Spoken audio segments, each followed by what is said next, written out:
আশীর্বাদ করা হবে আমাকে। চলো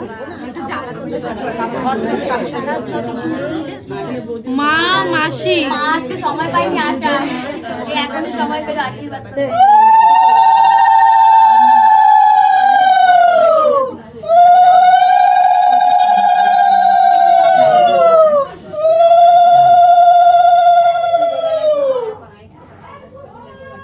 এখানে আশীর্বাদ চলছে, সাইলেন্ট থাকতে হবে। ওইদিকে নিচে দেখো। কিন্তু দোলাদির মা আর মাসি মিলে আশীর্বাদ করছে।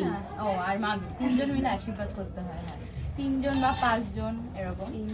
হ্যাঁ, তো এখানে আশীর্বাদ করা হচ্ছে। তারপরে এমনি অন্যান্য নিয়ম তো নেই, তোমাদের সাথে শেয়ার করলাম। তো নর্মালি আশীর্বাদ তো মানে সবকিছুতেই করে, তো সেটাই করে। আশীর্বাদ ছিলি না, আমি পিঠা বানিয়েছিলাম। হ্যাঁ, ছিলি না, নিয়ম নিচে হয়ে গেছে। পিঠা বানাতে আছে। হ্যাঁ, ও একটা প্রথমটা কেটেছে তাই তো? ওটা সরু না ভোতা, যেটা দেখেছে। আমার দাদাও ফটো তুলবো, এদিকে আসো।